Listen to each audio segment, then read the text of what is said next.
Tony, how you doing, bud? It's good to see you. Thank you for joining the chat.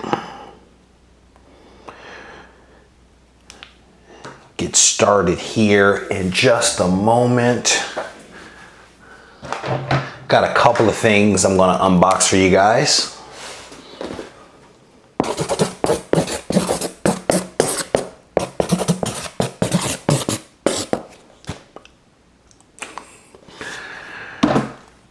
And then I got an act of kindness over here. So good. Glad to hear you're doing well, man. Just went and turned the AC up on my room here because it is a hot box. If you see beads of sweat coming down my forehead, you will know why, my friend.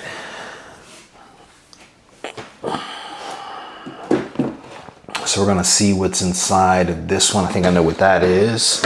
And I have not looked at this one, but it's a heavy box. I received a package today from a fellow YouTuber who was responding to a video that I put out. And I watched the mail lady, I was on a phone call, watched the mail lady come to the house with the box. And she was not happy with me or this YouTuber. And explained to my wife that she recently had shoulder surgery and was hopeful that the package didn't mess up her shoulder because she had to carry it up the stairs and all this stuff. So she was not very, oh, there he is, RB3. She is not happy with you, my friend. This mail lady, new house, right? New mail lady, we're just getting used to her. She is a little lazy. She likes to leave my packages. I have 2 flights of stairs, right, that you have to go up to reach the front door. She likes to leave the packages at the bottom of the first flight of stairs because she doesn't like to carry them all the way up. The problem with the package you sent was that it required a signature. So she had to walk up the stairs. So she wasn't happy. Tony Sanders, you are at work, brother. Suck up all that high-speed bandwidth that you can, my friend. There is nothing like work internet, you know? So we got a couple people in here, so we're gonna go ahead and get started. What was cool is that I had a YouTuber actually reach out to me. Well, no, I had a guy that's on Instagram that watches my YouTube videos reach out to me today, and he asked the question of, would I recommend that he start a YouTube channel? And my response was basically, absolutely, right? Go for him, because I think that doing the YouTube thing makes comic collecting, I think, a little bit more rewarding, right? It is already super entertaining just collecting and reading the books. But being part of YouTube, in my mind, allows you to make a personal, lonely hobby. It allows you to tap into a larger community. And I have been fortunate that this community has welcomed me since I started making videos not that long ago. And I have benefited in so many different ways. I've met some amazing people at local cons. I've met some amazing people over Instagram that I communicate with sometimes almost daily. I literally talk to people that watch these videos every single day, a couple of times a day, right? And it makes the whole hobby just much more entertaining. And from these people, like this guy Ben earlier today, he saw my video that I did where I showed this book right here, this Kirby cover for Fantastic Four. He saw the video that I was talking about this, and like a couple of hours later, he tells me, basically where the artwork originally appeared, what it was for, where it appeared, gave me a reference for it. I mean, had it not been for the videos, I never really would have known where that artwork came from. I mean, I probably would have figured it out, probably would have done some research and been able to figure it out, but I didn't necessarily have to, right? It was kind of served up to me, and I was able to go and then read a little bit more. And just the people that I have met have, again, made this so much rewarding. There was I did a video where I was talking about RB3 and about how I was going to get some books signed, and RB3 was going to hook me up. And I made a comment about this particular book and how I wanted the virgin version of the book. A day later, somebody reaches out to me and says, hey, I have a copy. I don't need it. I'll sell it to you for cost. I mean, where does that happen? You know what I'm saying? That someone will reach out to you and just not necessarily give you something, but extend the hand, right? And I can tell you story after story after story where people have done that for me. And I thank every last one of you for that. Even if you didn't reach out to me, right? But if you made a comment, if you watch these videos, I appreciate you is my point. RB3 also hooked me up with something that I'll unbox in just a moment. I know he's here in the chat, so I'll unbox this thing in just a second. So let me get caught up really quick on the chat, and then I'll unbox the first thing that I received.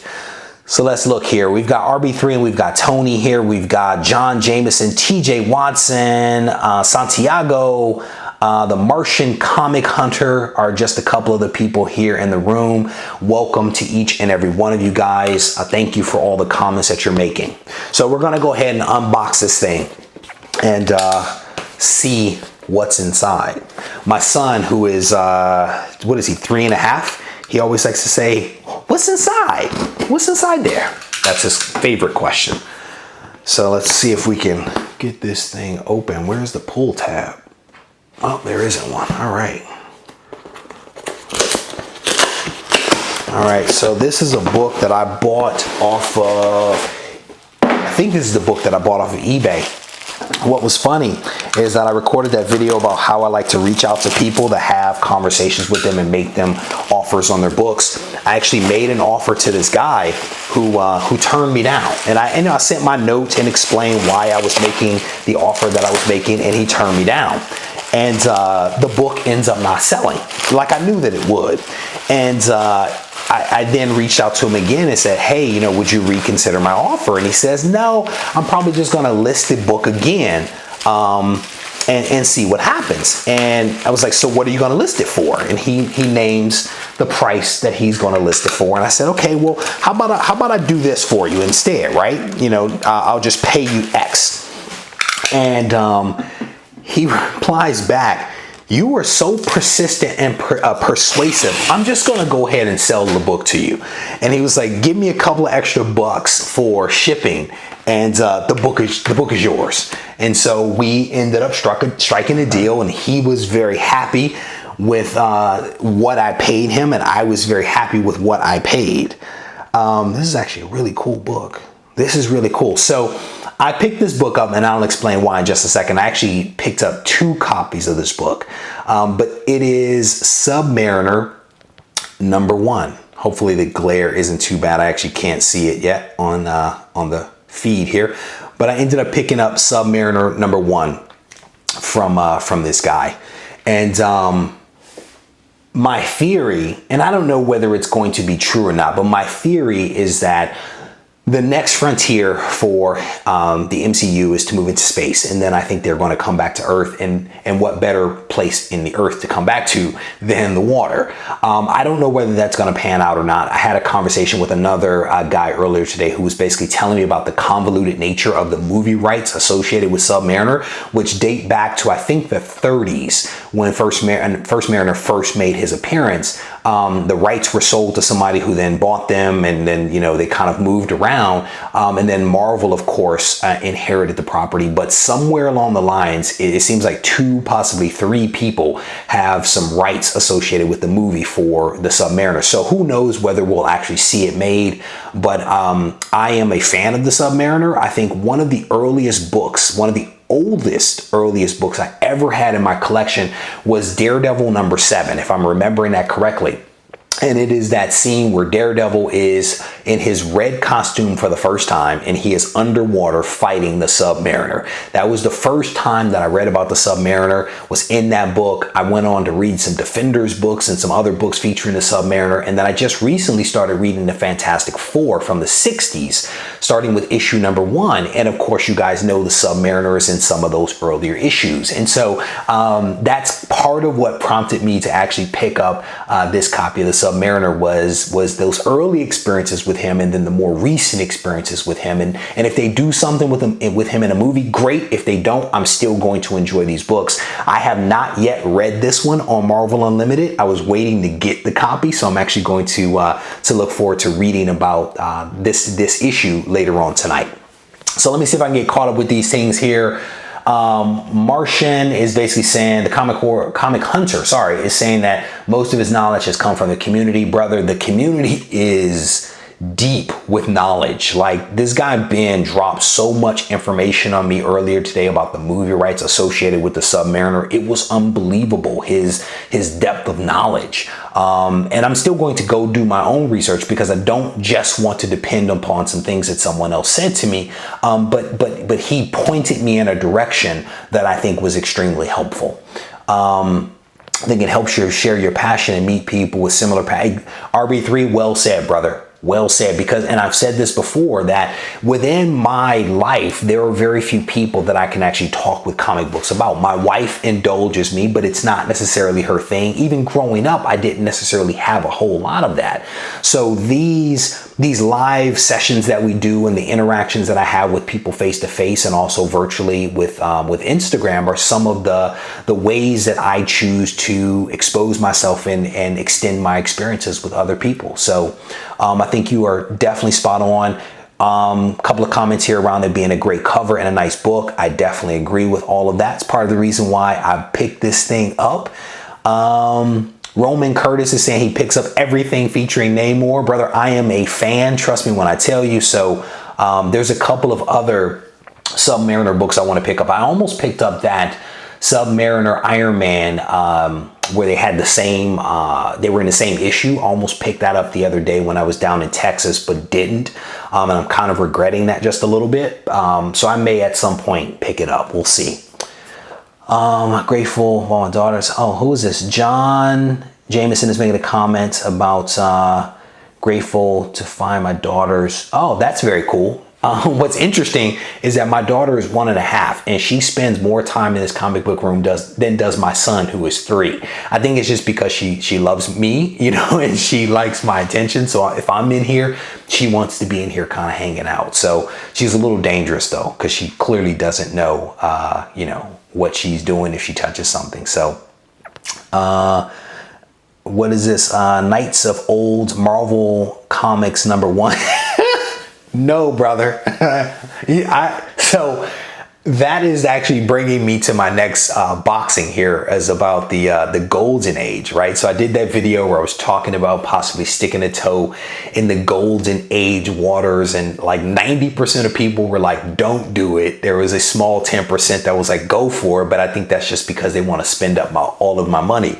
But my buddy RB3, who is here in the chat, actually reached out to me and sent me some guides, which are in this box over here, that are, I think, designed, and RB3 can comment, designed to help me to improve my knowledge and understanding around the golden age. Because my thinking is, if these books truly are as expensive as people say, I want to better understand the market, to better understand, you know, who the big artists are. And I think I know who some of them are, like Schomburg, I think that's how you say it, who some of the artists are, and then how you just go about collecting those types of books. I want to better understand it before I start to spend money willy-nilly. So but Knights of Old, no. Marvel Comics #1 is not next.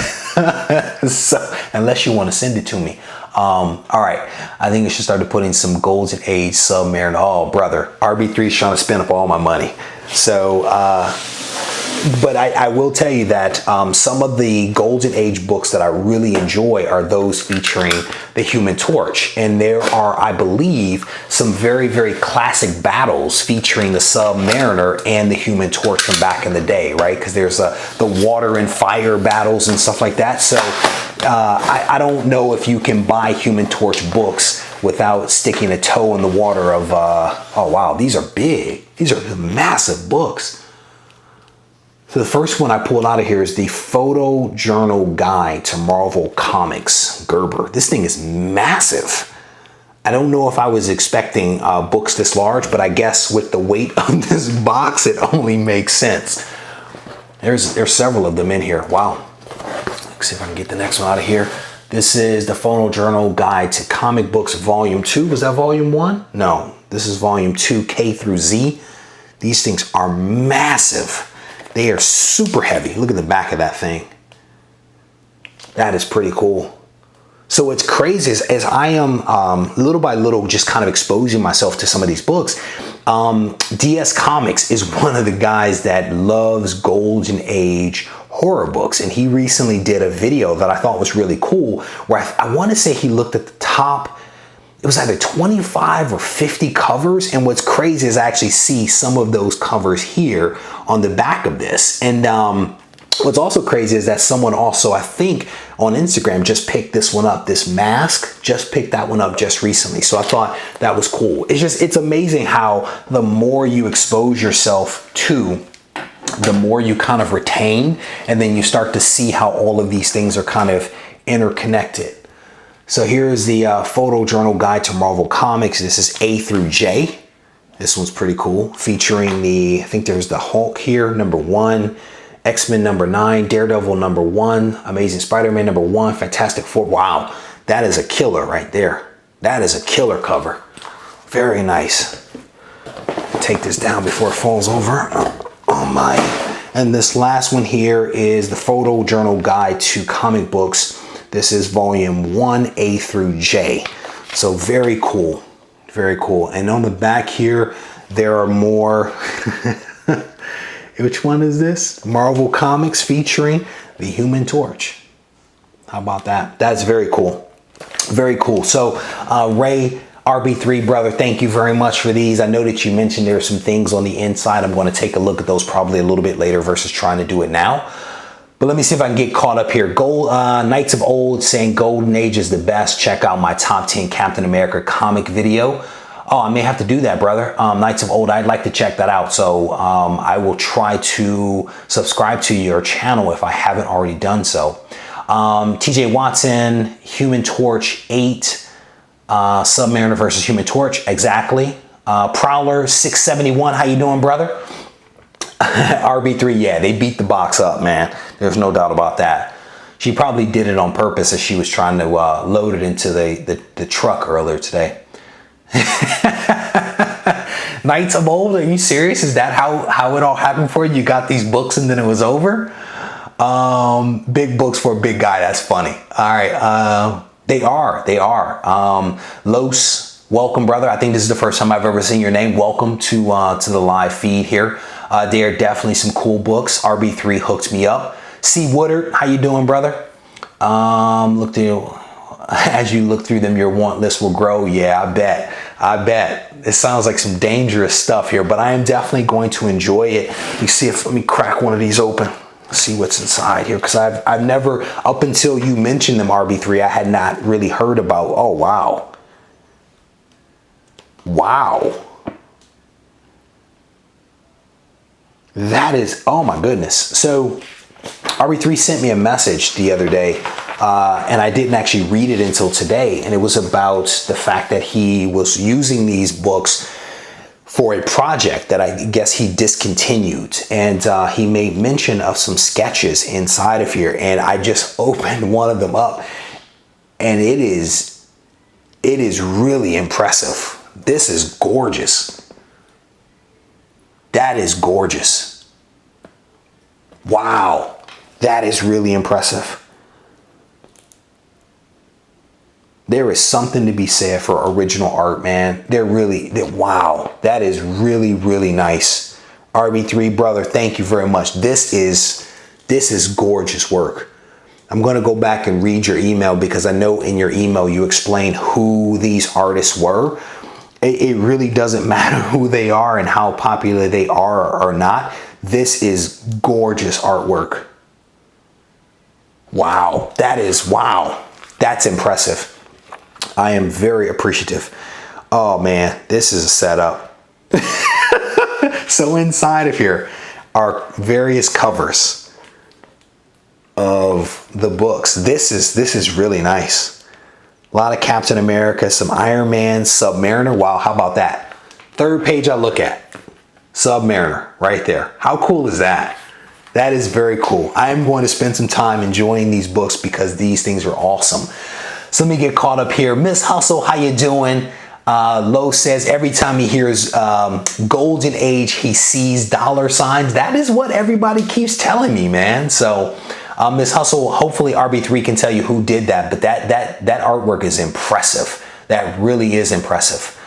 RB3 is really, he's an awesome guy. If you guys, again, it seems like every video I'm saying this, right? And I say it for a reason. If you are not following RB3, you are missing out on some analyses that are just top notch.